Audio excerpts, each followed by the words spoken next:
All right, guys, I got another talk for you today. It's not a real fun one, but I think it's very important that we address it. It's called the reality of loneliness. What does that mean? Well, you're thinking about going to the Philippines. You're thinking about packing everything up that you've ever known and moving to a foreign country. Now, for me personally, I've been over there a few times and I've kind of gotten the lay of the land, kind of starting to understand the culture a little bit, but I am by no means an expert. No means. I mean, I know it's going to be culture shock for me when I first get there. At first, it'll be honeymoon phase. Hey, I'm on vacation. But get into 3 months, 6 months, it's like, okay, I'm here. I'm living here. This is my home. So if you don't have a support team or structure, it can be hard for some people.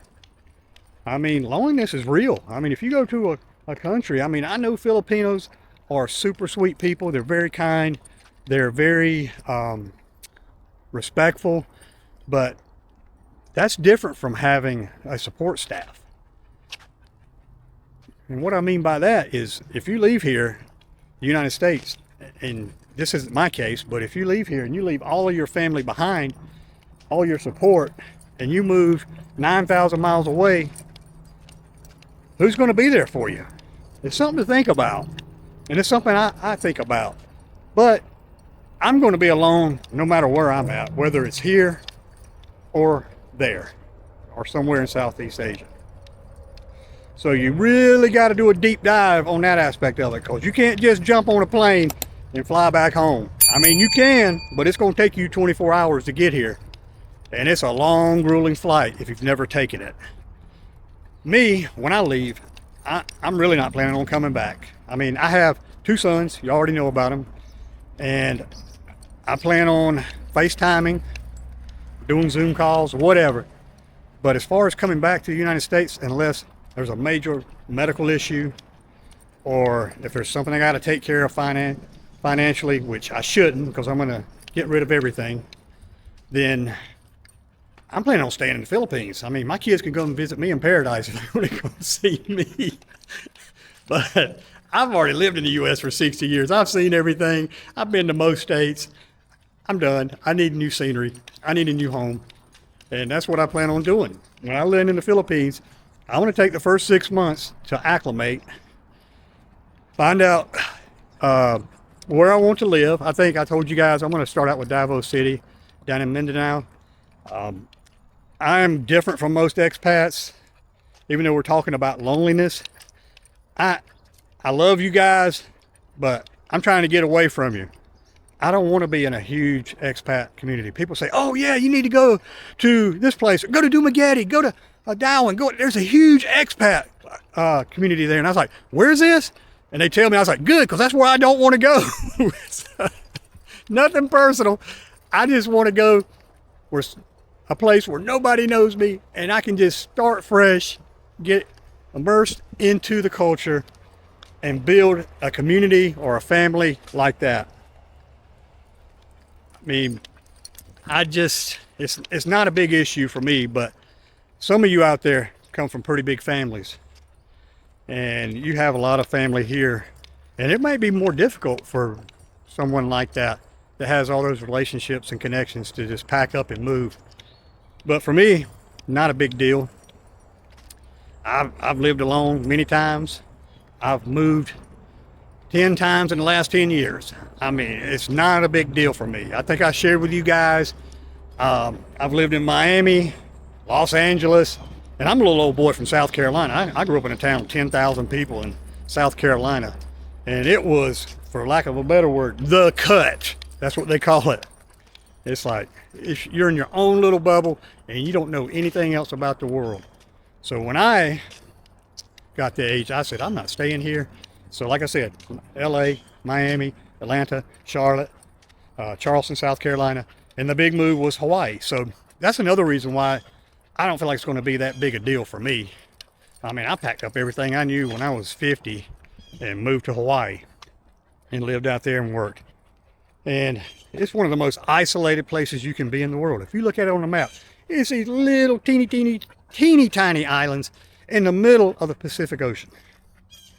And you get island fever, and you go to another island. And then you get tired of that island, and you go to another island. So, and then you just get tired, and it chews you up and spits you out, and you go back home. That's what I'm hoping doesn't happen in the Philippines, because there, people are friendly. Haven't been there, haven't visited. I like the culture. It's large enough. There are plenty of islands to go to. You don't have just 8 like Hawaii. You have over 7,000. So there's plenty of places to explore. And if you get tired of the Philippines, you've got Vietnam, Thailand, Korea, Japan, New Zealand, Australia. I mean, it's endless places you can go. So that's how I feel it's different from Hawaii, is that you have more options close by. And like I said, loneliness is a real thing. But we're fortunate enough in this day and age that we have social media. We have Facebook Messenger, WhatsApp.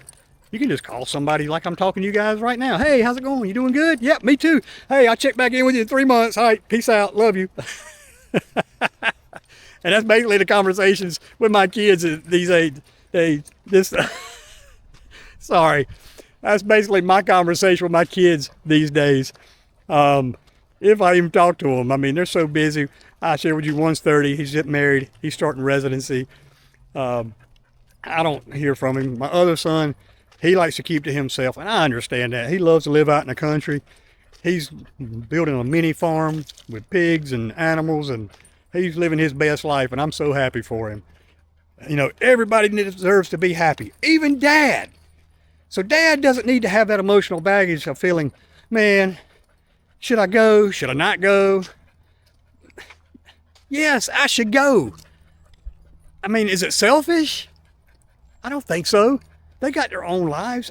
Like I said, I don't want to sit on a couch for 364 days out of the year and they come visit me one day, whether it be Thanksgiving or Christmas, and that's it. And then I got another 364 days. No, that's not me. I'm adventurous. I'm still young enough, even though 60 is old, I'm still young enough where I stay active and I exercise. And, you know, you saw my last video, riding my bike, walking with Kona. Right, buddy? Hey, right? So I want to be able to go to these places while I'm still young. I'm a decent guy. I mean, I've worked in healthcare. I know how to talk to people. I'm friendly. I can make friends there. I don't think it's going to be that big a deal, but that's something everybody needs to think about. Nobody addresses that. They talk about all the logistics and how to move there and what it's like once you get there. But there is time, and I'm sure if all those vloggers were completely honest, there are times they sit in that room or their house and they're sad because they're probably thinking, what the hell did I do? I moved 9,000 miles away from my family. What was I thinking? And a lot of people go back, but I'm different. I have nothing to go back to. So when I'm gone, it's time for me to check out. I'll make that my permanent home. And if the Philippines is like Hawaii and it's not accepting and it chews you up and spits you out, which Hawaii's a different animal, man. A different animal. Go there, visit, enjoy the resorts, but don't think about moving there. Don't do it. Hell expensive, and it's a lot of people over there that are like expats. They move to Hawaii and they're running away from problems that they have back on the mainland, and it's not good. I mean, there's a lot of good people there, don't get me wrong. I'm just telling you my experience. So I chose not to stay in that toxic environment, and I left and went home. So that's my 2 cents. But really think about that. Loneliness is real. Think about support staff. If you have someone you can take with you, a spouse, that would be great. Or if you got a family. But if you're going by yourself, remember, you're only there, you only can count on yourself. So with that said, I'd like to say thank you for supporting me. If you would, go ahead and subscribe to the channel. And I'll be back next week with a new topic. But until then, remember, time is strong. Do not rush it, but do not waste it. And my time is out. It is a big challenge. Moving to a foreign country all by yourself, leaving everything and everyone behind, you must be prepared for the reality of being completely alone.